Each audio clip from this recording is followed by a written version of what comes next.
Hey everybody, thanks for joining me. This is a little bit of a different video. I'm doing a little bit of a different intro to this one because I've got some interesting information about this. So I'm just sitting here drawing my own books. I've got my own artwork right here in front of me. For those of you that follow my channel, you know I've been doing this ridiculous Masters of the Universe fan comic that I'm doing just for the fun of it because it's what I like to do and just working on my own stuff. But the video coming up, this book right here, Ripclaw. Just wanted to jump on here first and throw out a little information. I record these videos often far in advance. And I recorded the video, and as I was talking about it, I kind of realized that I hadn't seen the artist, Jordan Raskin, in comics ever since, from my recollection, even since this book. So I went and looked him up and found that he's got an Instagram page, and I went and followed it. And much to my surprise, I got an instant message back from him. He saw that I had, sent him a follow request. I'm following his page, and apparently, I'm guessing he went and looked at my page, and I had a link to my YouTube channel. But what I didn't realize is that the link was broken. It didn't actually connect to anything. I don't know how I missed that, but he sent me a message back. He's like, "Hey, thanks for following my page. I appreciate it. By the way, the link to your YouTube page doesn't work." And so I went and fixed that. And while I had him, I kind of had his ear, so to speak, for a second. I just wanted to let him know, hey, I have a YouTube channel, and I just did your book, and I was just, looking you up, and, it's neat to know that you're still out here and curious as to what you're doing these days. And I decided, why not ask him, hey, any chance I could get an interview with you? I've been doing a couple, and it's probably really presumptuous of me because I've got a really low-tech setup. But, why not? Why not ask?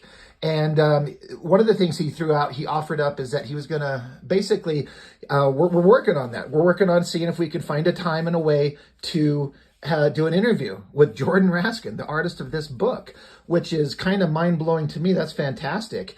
And he's going to have, he's got some scans of the original artwork that I'll be able to have available to see some of this incredible work that's in this book.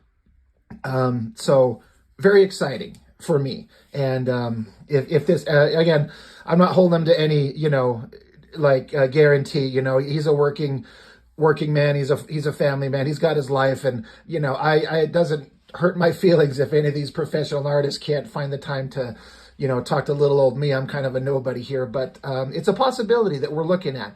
And either way, he was a really considerate guy, and it was interesting to get a chance to talk to him. So just as a precursor to the video, I want to make sure I point out that I made the video before I had a chance to talk to him. And as dumb as this might sound, I started going back and rewatching. I'm like, oh God, did I say anything that I maybe shouldn't have? Because I did never in a million years think that any of these artists I'm ever going to end up talking to. And, I'm shooting kind of off the cuff. It's just this one book, and I'm giving a little bit of critiques on what I think maybe some of the storytelling's not as good as it could be. And I thought about, God, should I edit that out? But I would be a hypocrite if I did that. That's pretty stupid. And considering how old this book is, 95. So we're talking like decades old. Every artist starts out somewhere and they grow and get better. And I can only imagine the kind of work that he'd be able to do now. And I don't want to go too much into any of the possible conversations that we might be able to have on an interview. But I just wanted to just put that out there, that for anybody who's watching these things, just look out for that. I'll let you know as the time comes up if we're able to work out a way to do an interview with the artist Jordan Raskin on this book. That is a possibility of something to come up, and that's all. So before that happens, let's just cut back over to the original interview, or rather, I'm sorry, the original video that I filmed before I even had this thought in my mind that this would be an option.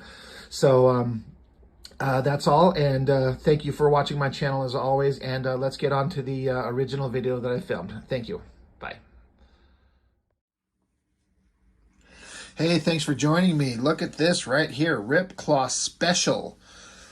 I submit that this cover image of Ripclaw might be the coolest image of the character ever. I mean, we've seen Mark Silvestri do all kinds of cool shit with him. We've seen Jim Lee do some really cool stuff with him. we saw there was that Image Comics, Valiant Comics crossover, and Rob Liefeld drew Ripclaw to laughably horrible, it was just terrible. It was terrible because it's Liefeld. Anyway, it's not about him. But the face, his hands, the composition of it all, the way it kind of frames his face, the pointy claws. If not the best image of Ripclaw ever drawn, it's surely got to be in the top 5. Jordan Raskin is the artist. I remember the name being out there a bit, and I remember this thing being drawn by him, but I honestly couldn't recall if is he still alive? Is he doing anything? So I just now kind of went out and did a little search on him, and from what I can tell, he's still alive. He's still an artist. He moved on from comics, it seems like, to do like storyboarding and stuff like that, which a lot of artists do, which you can understand because I'm sure you get paid way better for less detailed work. Which I get, I respect that, and from what I read very briefly, that he's still dabbling in comic books here and there. I don't know, I guess there's a part of me that's like someone who would ever draw comics but then kind of gives it up to go do storyboards. Like for me, I would always want to be drawing comics because I like to tell stories and that type of stuff. But the lure of really good money for, I don't want to suggest easier work, but I don't know. It's just interesting. A guy that was in comics and went on to do some other stuff. It's like, I don't know. I'd still always want to have my hand in drawing comics and storytelling all the time, but maybe that's not for everyone. So Mark Silvestri, David Wool story, Brian Holguin script, Jordan Raskin art. The interesting thing, Jordan Raskin on art, but Kevin Nolan inks the cover and page 1. Says right here, inks cover and page 1. Then the rest is Jordan Raskin. So what the hell is having Nolan do one page? Like, what's the point? As I did a quick flip through this before I started filming, I was noticing that the colors were pretty good. There with one or two exceptions. I thought it was pretty damn good, but look at this list of computer colors that went into this. Holy Lord. I don't know if I've seen this many people involved on a color job in a comic. I mean, was it on a tight schedule and they needed just a lot of people to get it done? I don't know. This is published October of 1995. Anyway, the coloring is pretty damn good as I recall. But I'm like, I couldn't remember. Was Jordan Raskin's art good? I seem to remember my initial thought was I didn't care for it too much, but upon revisiting it, it's pretty damn epic. There might be some places where it's maybe a little unclear what's going on. This is such a tight focused shot of the face and his arms busting into whatever. It may not be entirely clear what's going on. He's busting into this log cabin. There's this man and a woman in a bed, and she screams and freaks out. I mean, of course, I guess you get what's going on. But that's a pretty epic bit of drawing right there. Get over to Ripclaw, and he's hanging out with one of his Native American buddies, Tall Horse, and they're having a little moment talking about spiritual shit. And then, God, I almost called him Wolverine. Jesus, Ripclaw, he senses something weird. Now, I thought this was an interesting choice. This odd angle of him standing there. It's not bad. It's just very different. And again, I'm just checking out these colors. This glow of the fire on him, pretty interesting. Ripclaw takes off. He's like, I've got to go investigate this thing. I guess this giant monster who busted into the random cabin of, this couple here was within sprinting distance of wherever the fuck Ripclaw was. So that's lucky. They look in there. Guy's dead. The girl's survived for some reason, some way, somehow. She's alive. Anyway, cut to another scene, big high angle. I think that the bright glowing effects on the building kind of distract a little bit from being able to like make it out at a quick glance. I mean, I guess it looks like a building, but for a second I was looking at it. I'm like, what am I looking at? Oh, okay, it's a building. All right. Anyway, some building, some people in an office. Who cares? Back with Ripclaw. They're doing some, spiritual Native American shit. I always thought this was an interesting shot right there. Pretty well drawn. But then the monster. Now, I like this shot. I don't know that it's necessary to split this panel into two. Why not just make it one? I just think the bars separating it are kind of unnecessary distractions. But this thing basically looks like Man-Bat from, DC Comics in a way. Swooping in. I like the, the high angle on the buildings and then these lights in the background. It looks just the way a city looks at night. Just glowing random dots in the distance. So I believe it. I'm buying what we're seeing. Look at the bright coloring, like the way they chose to do all these highlights on these parts on his face and then the shadows. Really interesting. So whoever this monster is, we'll just call him Man-Bat. He's not, but he might as well be. He's swooping down to this building. There's another couple trying to get it on. Apparently this monster wants to just interrupt, couples that are trying to fuck or something. I don't know. Pretty cool shot on his face. Smashes through the glass, grabs the guy. Again, more, it's sometimes a little bit over the top, overly rendered, but it still kind of works here. If they're going to over-render it, at least it still kind of looks good. Girl's freaking out just like before. She's trying to get away. Monster creature. For whatever the reason, he's after him. I didn't reread this. Kind of a boring page here with Ripclaw busting in again. Guy's dead again. Makes a phone call, jumps down. Some big mansion. Ripclaw's on the case. Pretty cool shot of his face and his claws here. That's pretty cool.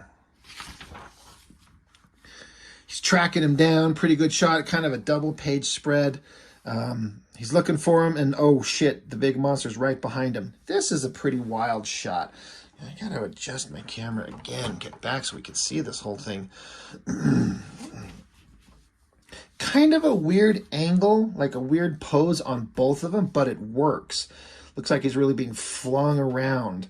Kind of an interesting fluid musculature that Jordan Raskin draws here.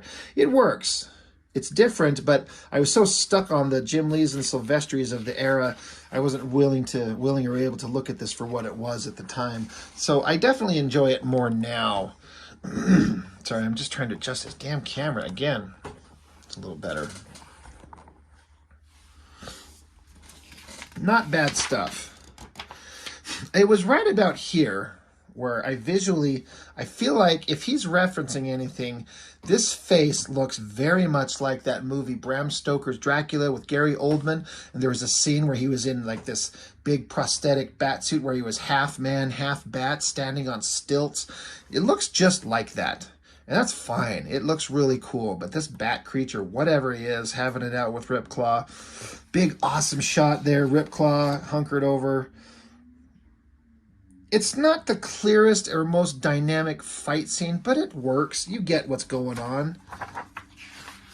The artist is really, he has some lulls in his artwork here and there where it's not quite as good, but then he comes back with these pretty awesome images. They're all looking pretty good. So whatever Man-Bat guy takes off, Ripclaw's just investigating more and more, whatever these other characters are. I'm not really concerned about any of this. Ripclaw's buddy, Tall Horse, he gets visited by the Man-Bat thing, but then I guess he conjures another monster himself, so now there's a fight between monsters. Okay, monsters fighting monsters. This page, it's just a little unclear. I think there's a little bit unnecessary small panels overlapping bigger panels and little panels overlapping again and breaking the borders and this foot connected to his head. It's not very clear. I mean, I don't think. It's one of those things where some people kind of call me out. They're like, God, just look at it. You can totally tell what's going on. I'm like, if you stare at it long enough, you can decipher it. But I think that if you can't tell what's going on at an instant glance, it's not the best version of itself. And if you have to stop and like, well, wait, hold on, let me look. Oh, okay, now I see. Oh, okay, now I get it. Then you're not doing it right. That's my opinion on the subject. And it looks good, coloring's good, but it's just not quite there. But it's still pretty good, like all things considered. For a lot of the other artists that were working at Top Cow, this guy definitely stood out. So fight continues on. Ripclaw screaming like a little girl. I'm just kidding. And then he's like, Shocks, SHOCS's. I can't remember what that stood for, but just the Cyber Force bad guys. Like, it's kind of ruining the comic. I don't need these assholes in here. Just have this monster guy, and let's resolve it that way.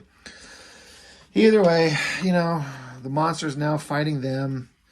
So, just more action, more fighting. Jordan Raskin here takes the opportunity to draw some cool poses when he can. That's a pretty good shot right there. Looking pretty slick. Another big shot of that monster in his claws. I guess him and Ripclaw are back at it. Keep fighting. Ends on a pretty cool shot. This double page spread. That's an interesting pose. And his anatomy is kind of rubbery and wonky and kind of weird. But I'm here for it. This arm is really, I'm going to call it bad. Like, at a glance, the pose is fine. This arm, like, you got a shoulder, biceps, triceps, forearm, hand. But this is kind of a weird, like, here's his shoulder. But I don't think he got the foreshortening on this arm. The pose reads at a glance, like I was just saying. But, I don't know. It's kind of weird when you look at it as an artist. I think the face looks awesome. The hair flowing in the wind with, like, the cool moonlighting in the back here. And the brighter, like, warm lighting on the underside there. The pose with his legs and knees. It all looks pretty cool. And whatever's going on, he's like, all right, I'm pissed. I'm screaming. I'm angry.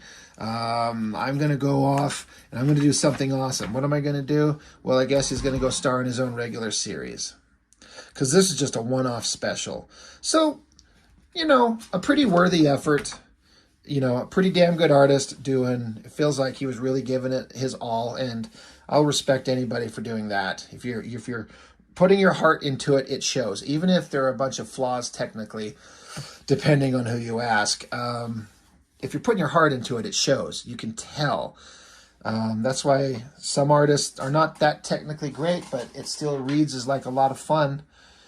So, anyway, Ripclaw Special by Jordan Raskin. Pretty awesome. And again, love this cover. It looks really cool.